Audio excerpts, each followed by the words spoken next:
Welcome, my dear friends. Today's session is about a heavy topic. So, as much as I love to play and laugh and learn how to have more and more of a good time, this topic is such a part of getting to the place where that, the fun, is readily available and easy and just a part of nature that I have to address it. And I have a heart for it, partly because I spent so much of my life in this really dark, mucky, muddy, sloppy kind of place that was all about how bad I felt about life. And so the process of embodying, of like taking in and being able to forgive myself, other people, and just life in general. It's a huge, huge tool. It's a huge portal to freedom and agency and accountability and love and life. It's such a portal to freedom. And the thing is that forgiveness doesn't come alone. It's not isolated. It can't be. Well, it can be. You can attempt to isolate it, but it has this really powerful friend called grief. And that really became present to me just yesterday. And I'm really one to believe in synchronicities. And so I believe it's not an accident that yesterday happened the way that it did for me, because today was already established as Forgiveness Day in the journey of self love and emotional healing. You see, yesterday in my real world job, that, by the way, I would love your help in helping me to move out of that by expanding my tribe, because the work that I did inside my work yesterday, inside my job yesterday, is the real work that my heart, my soul is here to do. And that's to connect with people and to help them through these processes and to help them move towards experiencing their wholeness and experiencing the best life and the best love that they can. And yesterday, within my job, I got to do that because a gentleman showed up in my office asking for the financial help that he hoped my job would be able to provide for him. And in that process, he sat in my office for most of my lunch hour, sharing with me his story about how he had come to be where he was in his life at age 55. And he shared his story with such repetition and such conviction and with such a damaged sense of himself, reminding himself and telling me over and over how much he knows that he did this to himself. He did this. He created this. The thing was that even though he was saying the words, he hadn't yet found that stone in the path that he could stand on that was solid, that could take him to the next place. And that stone is, yes, I did this to myself. Yes, I created this. And because I created this, I can create something else. But he wasn't there yet because he hadn't started to forgive himself yet. Nor had he ever grieved who he had been, how he had lived, and let go of that energy, and that is the forgiveness. Grief and forgiveness are partners, they're a team. We need both of them. This man indicated that his belief is that his troubles really started 25 years ago when his mother, his advocate, his best person ever in his life, the one that everyone who ever knew her loved her tremendously, when she died 25 years ago, and he didn't know how to grieve. Well, there's no surprise there, by the way, because our culture, our society has never done a very good job of helping men be in touch with their emotions and process them, and to understand that men and women do that differently. And please forgive that we're not going to talk about the scope of the gender, right? But understanding as a general that we have not been well equipped. And many of us who are not men have also not been well equipped. We've been given more leeway with our emotions, but all right, I digress. Grief and forgiveness. Whew. There's so much that I desire to share on this subject today, and I can't, because I honor your time and we are here together for a moment in time, and you can come back and there will be more discussion on this. But the thing is, we have to face those things that we haven't properly grieved, and to forgive, whether that's ourselves, other people, life in general, the world in general, culture and society in general, God, brother, sister, mother, father, friend, neighbor, rapist, husband, wife, whoever.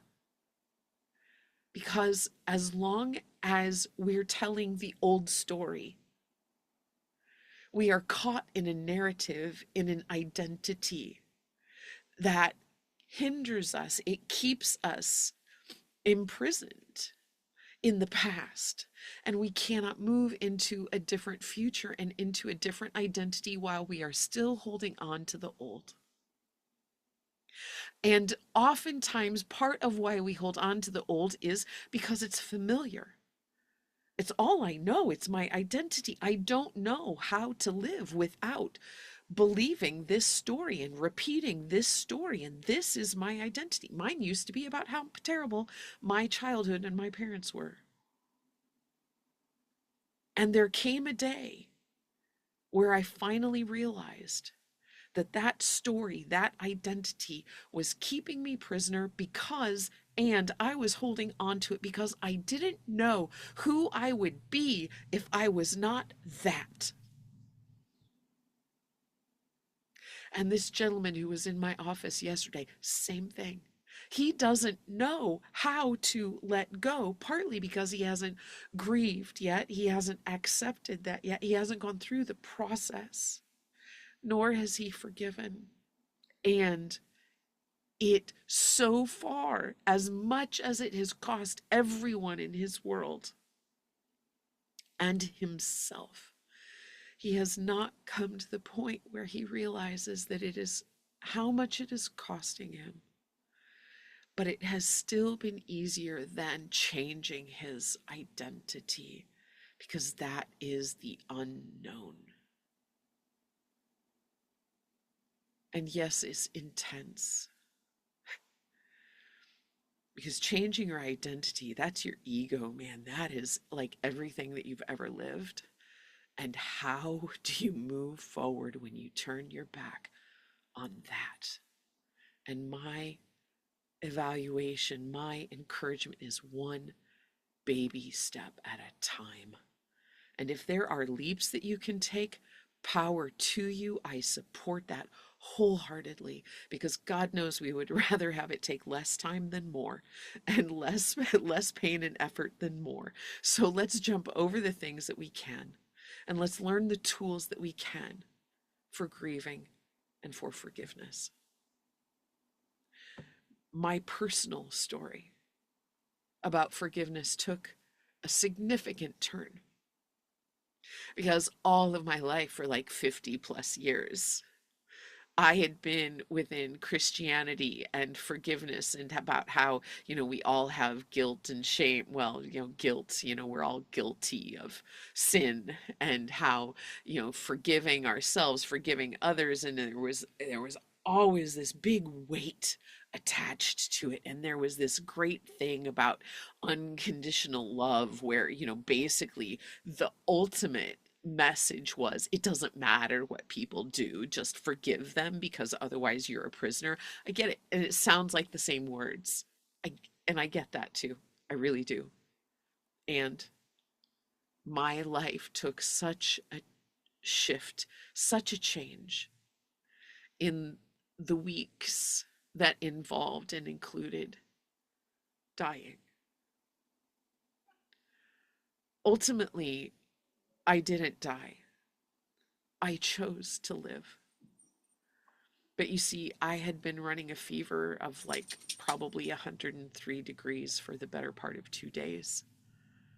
I didn't know it at the time because I was at home because my brain had stopped functioning with any real clarity.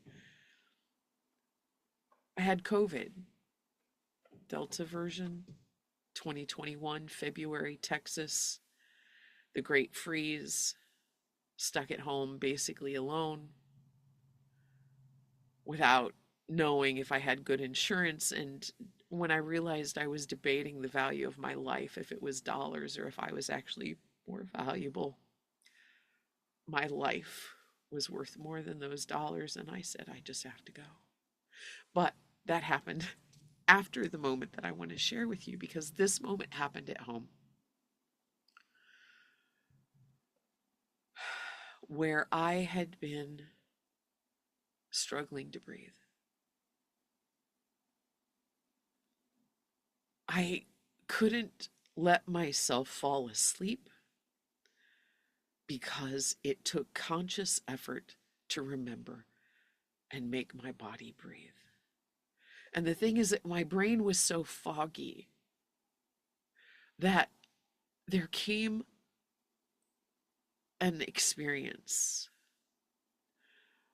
in this in-between state where every breath was an effort, and it didn't come easily and it didn't come naturally.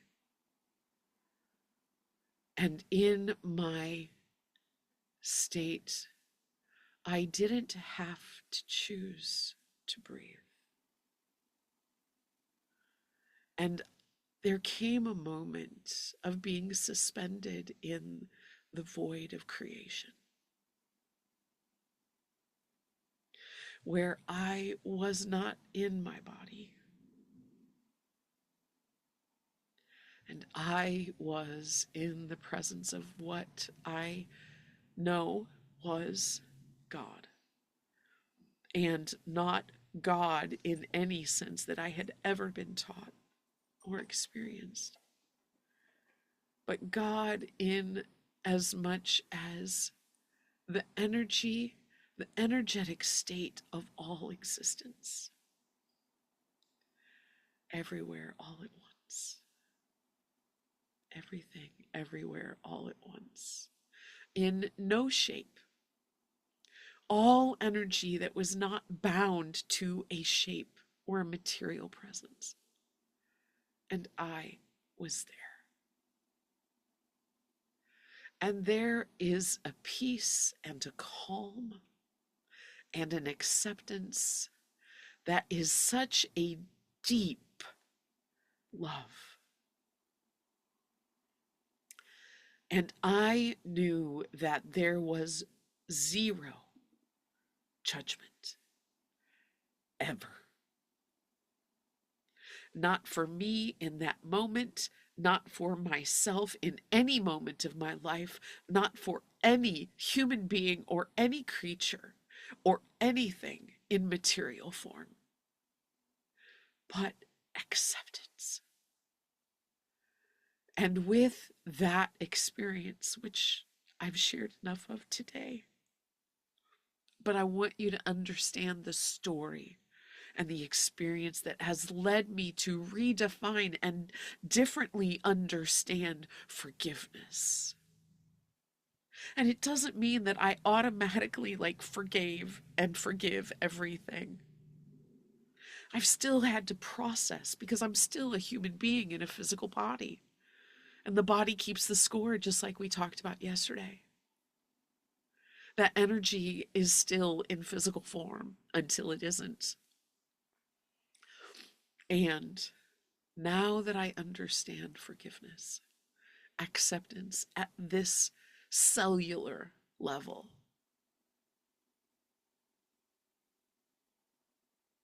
sorry, I just had some downloads come in about my presence on this life, in this world, in this life, about forgiveness, and how I've been told that this is what I'm here to share with humanity. And I just put it together in a new way. And so I thank you for indulging me for that moment and for allowing me to share that with you. And you see, the beautiful thing is that as we shift the energy, you see, new understanding can come to us, new freedom, new power, new accessibility. We have access to things as we let go of the old. We have access to new understanding and a new way of being. And that is what forgiveness allows us. And please do not hear me say with any judgment that you should be better at forgiveness. Please, please do not hear me say that. Because you are a human being, and I know that you have at least one area in your life that hurts. And how do we get from there to that place of grieving, forgiveness, and healing? The grieving is the thing. Until we come to the place where we have an experience, where we have a perspective shift, where we understand that we can let go, and now into the future, we don't even have to hold on to stuff because we have a bigger perspective. And while we don't, that is okay. It is okay. And what are some tools, Sheila? Give me some tools, because boy, this hasn't really gone the way that I had planned for it to when I made my notes. But I think I've hit all the highlights. So, what are some of the tools? The tools that we've already talked about, many of which I have not gone into great depth on because of the time frame that we have. And I've got to get moving because I've held on to this one plenty long today already. Mirror work. Inner child and mirror work. Mirror work is when you stand in front of the mirror and you look yourself in the eye, and you can focus on the left eye because of the way that it's connected to the brain and the unconscious, okay? So, look yourself in the eye. Excuse me for that. I forgot my Kleenexes this morning. I forgive myself for being kind of yucky right there, and I hope you will too. Look yourself in the eye and say the things that need to be said. Start with, I love you. I love you. I love you. I love you just the way you are. Say the words that come up in your heart, in your spirit. Say the words that you know that you need to hear. See yourself. Speak to yourself. Say the things that you need to hear, and say, and if you need to, say the things that you need to hear from other people Say, I'm sorry. Say, I forgive you. Say, I love you. Say, thank you.